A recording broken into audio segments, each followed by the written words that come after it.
장 31절로 37절에 있는 말씀으로 큐티인 제목은 여호사밧의 행적입니다. 두렵고 큰 시련 앞에서 우리는 믿음의 공동체와 함께 대열을 이루고 서서 하나님의 말씀을 듣고 그 말씀대로 이루시는 여호와의 구원을 보아야 합니다. 최고의 기도는 내가 아무것도 할 수 없음을 깨닫고 오직 주께 맡기는 것이죠. 이는 약속하신 말씀대로 구원을 이루실 하나님을 신뢰하는 것이기도 합니다. 여호사밧과 백성은 오직 하나님을 신뢰하기에 치밀한 작전과 군대나 무기를 준비하지 않았습니다. 오히려 하나님을 위한 감사의 노래와 찬송을 준비하며 행진해 나갔죠. 이에 이미 하나님이 구원을 말씀해 주셨기 때문입니다. 드디어 결전의 날이 밝았습니다. 유다 백성과 함께 아침 일찍 전쟁터로 나간 여호사밧은 이스라엘 백성들 앞에 서서 여호와를 신뢰하라고 외쳤죠. 하나님을 신뢰하는 사람에게 가장 필요한 큰 무기는 그분을 향한 감사와 승리의 찬송 아니겠습니까? 하나님은 나의 두려움의 사건을 구원의 사건이 되게 하십니다. 그리고 그 두려움을 즐거움과 평강으로 바꾸어 주시죠.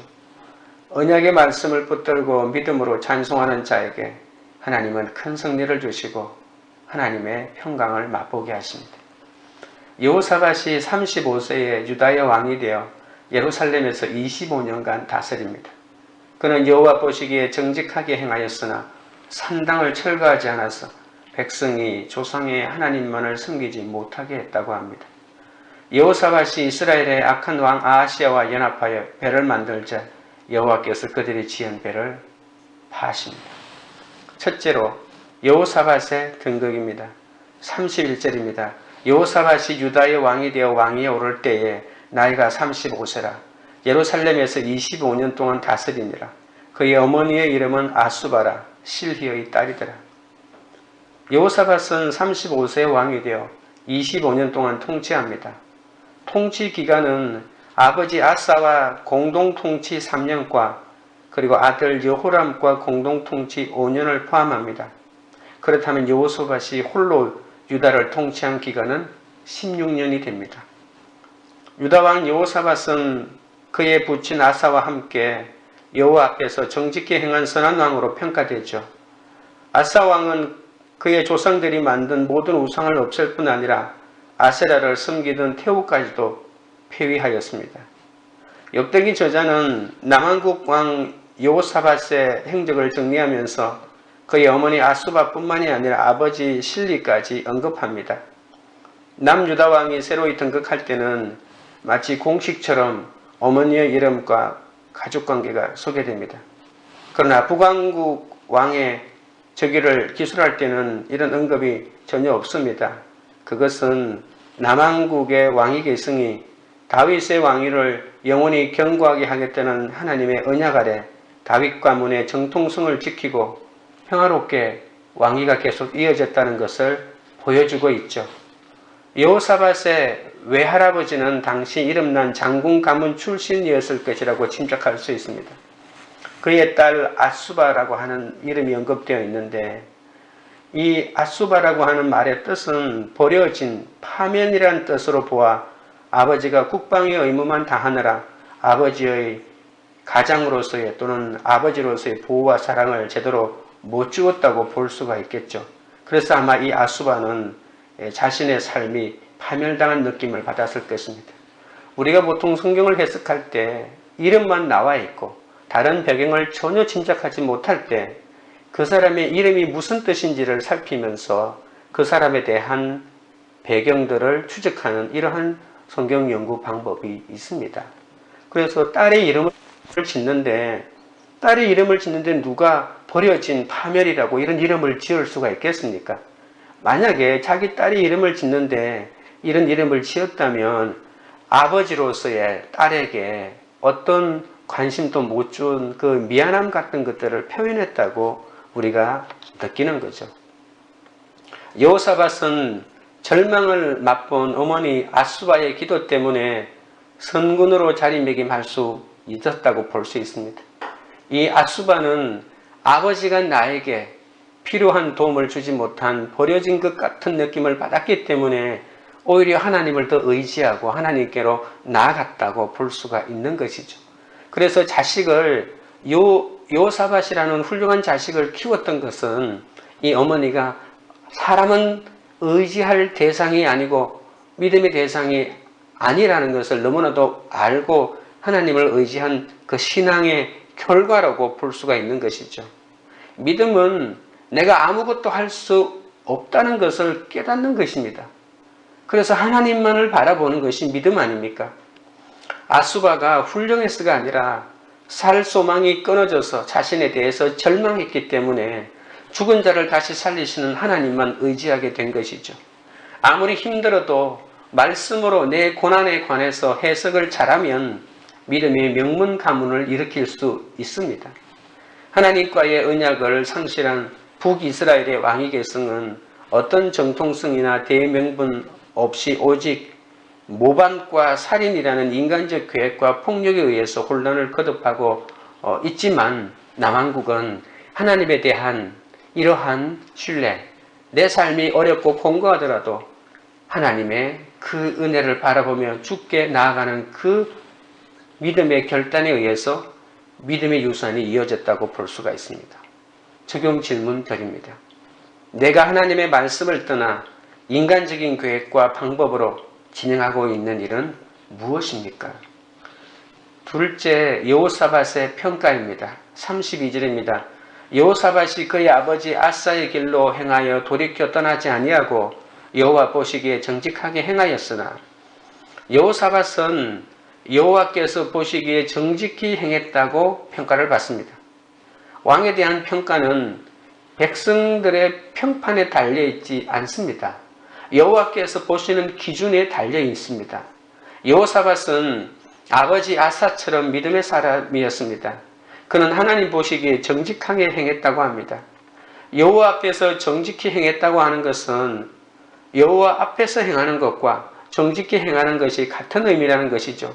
정직하게라고 하는 이 말은 하나님이 지시하신 구체적인 규례를 따라 좌로나 우로나 치우치지 않고 인생길을 똑바로 걸어가는 것을 뜻하죠. 성경이 말하는 정직한 삶을 살기 위해서는 하나님 곁에 항상 머물러 구체적인 하나님의 지시를 따르는 것이죠.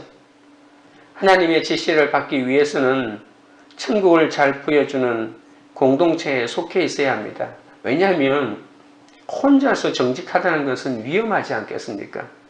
그것이 의로움이 되어서 남을 찌를 수도 있습니다.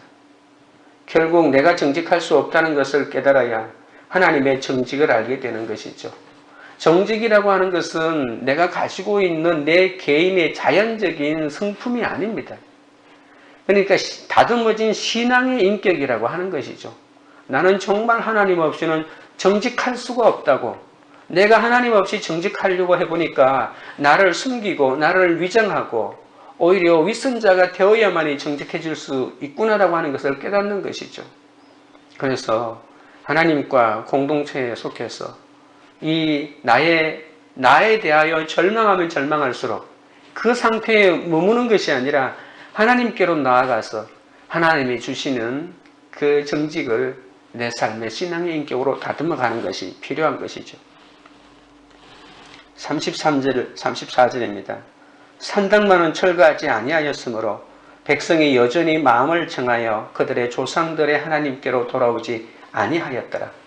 이 외에 여호사밧의 시종 행적은 하나니의 아들 예후의 글에 다 기록되었고 그 글은 이스라엘 여러 개에 올랐더라. 여호사밧은 여호와를 떠나지 않았지만 그런데도 우상 숭배의 온상인 이 산당은 폐하지 않았습니다. 산당은 이방 종교와의 혼합으로 우상 숭배의 온상지가 될 수 있었죠. 또 실제로 백성이 그곳에서 이방 우상 제사를 목적으로 분양했습니다. 이런 산당을 제하지 않은 상태에서 백성의 마음을 하나님께로 향하게 한다는 것은 불가능했습니다. 만일 그가 산당까지 제거하여 온 백성이 성전에서만 예배를 드리게 했다면 하나님이 얼마나 기뻐했겠습니까? 그는 이스라엘 역사의 길이 빛나는 왕이 되었을 것입니다. 성경에서 몇몇 유다 왕이 긍정적인 평가를 받지만 오직 히스기야와 요시야 이 두 왕만이 산당을 제거했다고 평가받지 않습니까? 하나님은 성전을 지은 후에 한 곳에서만 예배를 드리라고 했는데 솔로몬이 1000번제를 드린 후에 나라가 계속 부귀영화를 누리게 되니까 이 산당을 포기 못하는 거죠. 기본 산당에서 제사를 드리고 축복을 받았다고 하는 이것 때문에 이 산당이 주는 축복을 못 버린 것이죠.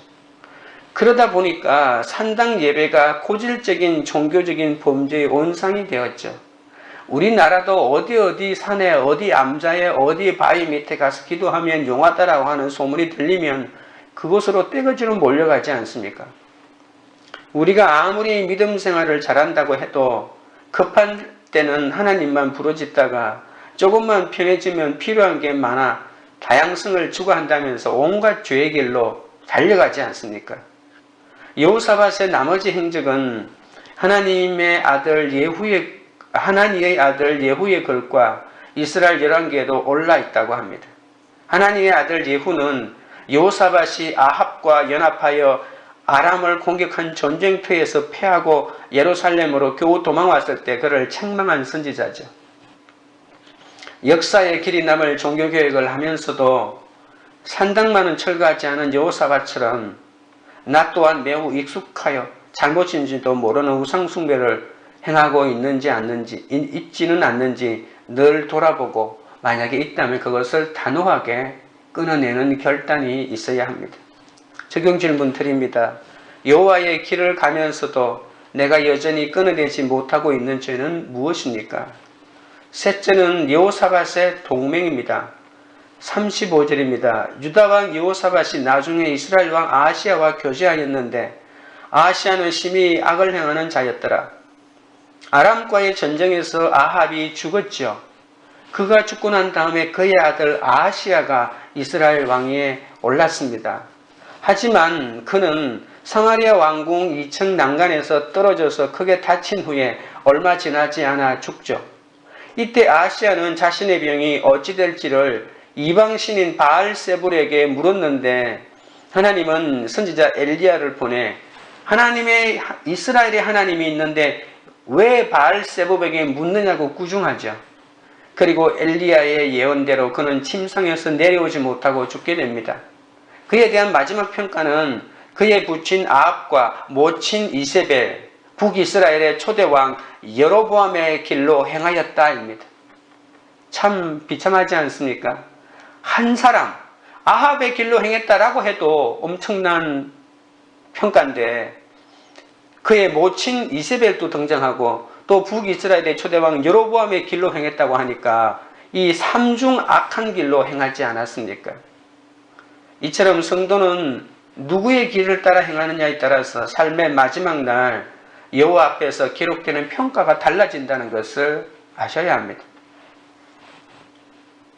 이 남쪽과 북쪽 이 두 나라는 일평생 전쟁이 계속되었는데 여호사밧이 종교 개혁을 하면서 100만 대군을 길러내고 남북이 모두 부귀영화가 극에 달하니까 아합 가문과 혼인하게 되죠.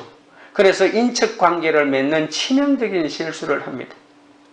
여호사밧이 행한 가장 큰 잘못된 판단은 아합과 사돈을 맺고 여호람 아들과 그 이세벨의 딸을 결혼시키는 것이죠.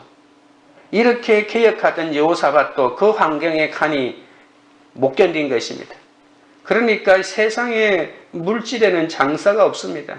이 정력 결혼으로 아람과의 불필요한 전장에 휘말리게 되었고 길랏 라못 전투에서 구사일생으로 겨우 살아남았죠.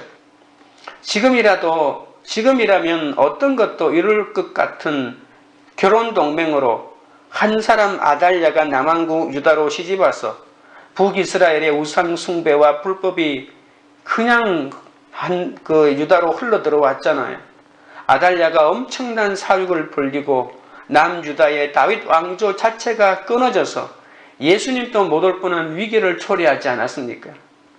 여호사밧은 이 절대 권력으로 선지자를 무시하고 전쟁하다가 죽을 뻔했는데 회개하고 나서 하나님만 의지함으로 모압과 암몬을 정복하는 그러한 사건도 겪게 되었죠. 똑같은 전쟁 같지만 전쟁의 주인은 오직 하나님이십니다.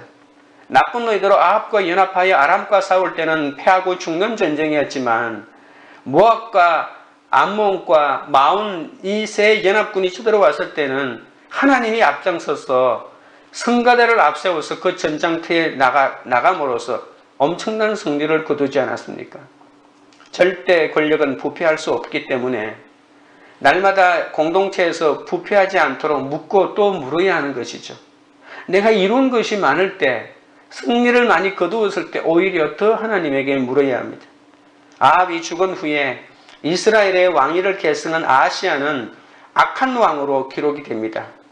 아하시야가 한 일은 아버지 어머니의 길, 여로보암의 길로 가서 악을 행했다고 하지 않았습니까?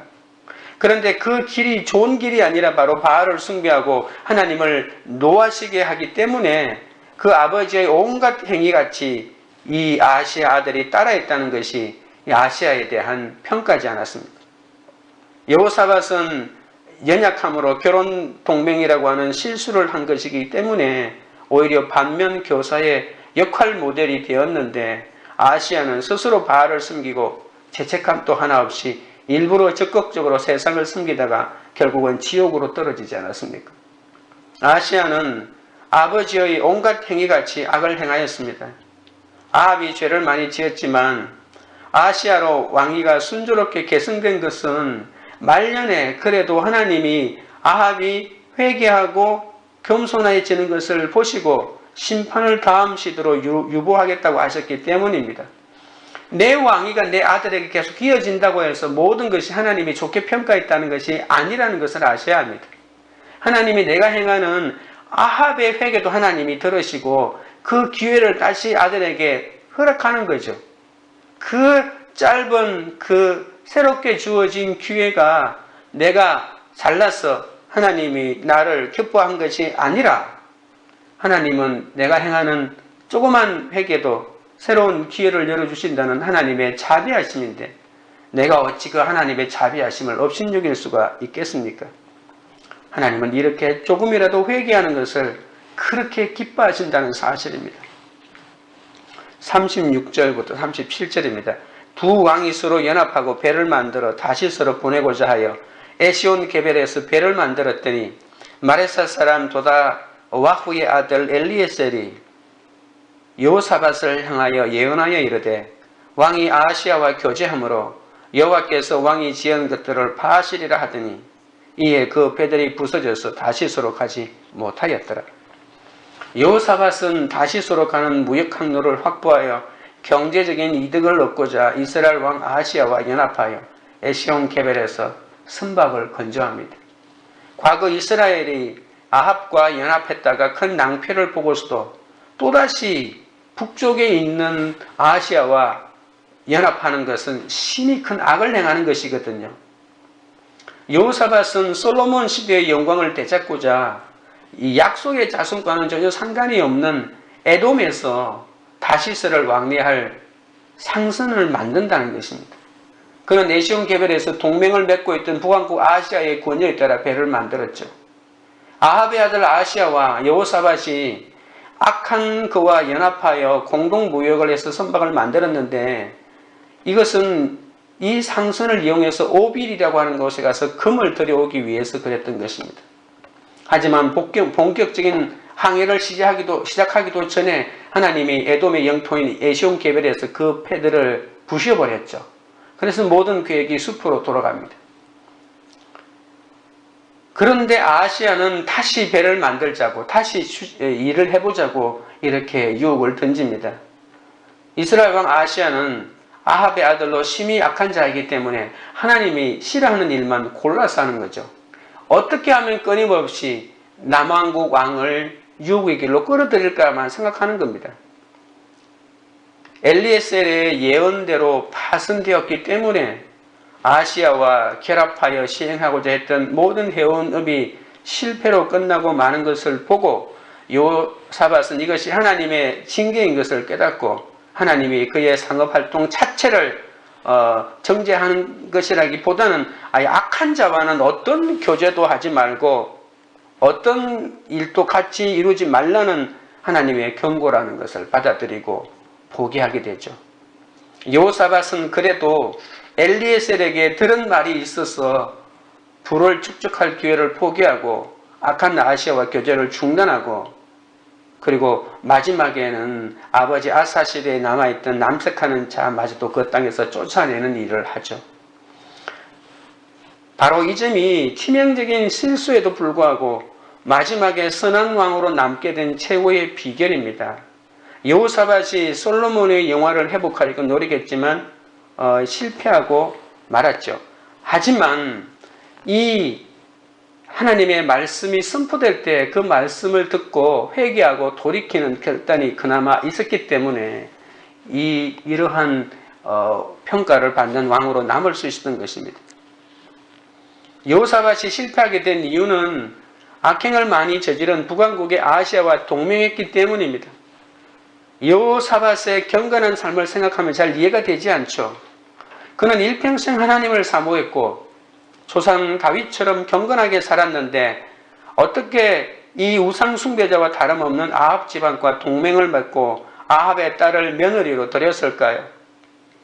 두 나라의 정치적인 안정을 위한 것이겠지만 여호사밧처럼 훌륭한 신앙인이 정치적인 명분을 초월하지 못했다는 사실은 참으로 안타깝습니다. 여호사밧은 아합 집안과 연합은 끝까지 걸림돌이 되고 말죠. 하나님은 주의 백성이 죄인들과 연합하는 것을 좋아하지 않는다는 것을 명심하셔야 됩니다. 자기는 좋은 평가를 그나마 받았는지 모르겠지만 이 자신의 잘못된 선택에 의해서 그 자식대에 가서 쑥대밭이 되잖아요, 나라가. 불신결혼의 결과를 하나님께서는 준엄하게 심판하고 있다는 것을 알 수 있습니다. 잘 묻고 잘 사는 것 같아도 여로보암의 길로 가다가 망해서 지옥 갔다는 것이 여호와 앞에서 악한 왕 아하시아의 길 아닙니까? 하지만 마지막에 재앙을 통해 돌아서고 아무리 부족해도 여호와의 시선으로 나를 보는 것이 선한 왕이 되는 비결 아닙니까?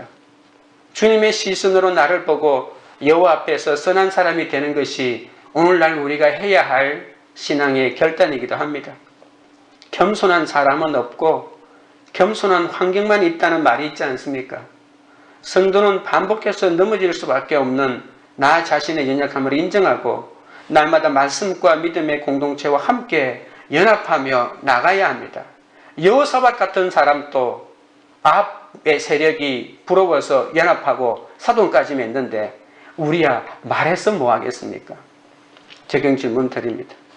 현재 함께하지 말아야 할 사람과 교제하거나 동업하고 있지는 않습니까? 기도드리겠습니다. 하나님 아버지, 하나님을 믿는다고 하면서도 악을 행하는 자와 교제하며 거짓 평화를 꾀하고 인간적인 계산과 방법으로 살아가는 나를 용서하여 주옵소서. 세상의 가치관을 버리고 말씀의 가치관으로 다윗의 길로 예수님의 길로 돌아서게 하여 주시옵소서. 믿음은 내가 아무것도 할 수 없는 것을 깨닫는 것이라고 했습니다. 살 소망이 끊어져서 자신에 대해 절망하는 자만이 죽은 자를 다시 살리시는 하나님을 의지할 수 있사오니 아무리 힘들어도 말씀으로 내 고난을 해석하여 믿음의 명문 가문을 일으키게 하여 주옵소서. 사람의 기준에 의해 평가받는 삶이 아니라 하나님이 보시기에 합당한 기준으로 정직한 삶을 살기 원합니다. 나는 절대로 정직할 수 없다는 것을 깨달아야 하나님의 정직을 알 수가 있사오니 주여, 하나님의 말씀에 따라 좌로나 우로나 치우치지 않고 인생길을 똑바로 걸어가게 하여 주시옵소서. 말씀이 인도하는 정직한 삶을 살기 위하여 하나님 곁에 항상 머물러 구체적인 하나님의 지시를 따르는 하루하루가 되게 하여 주시옵소서.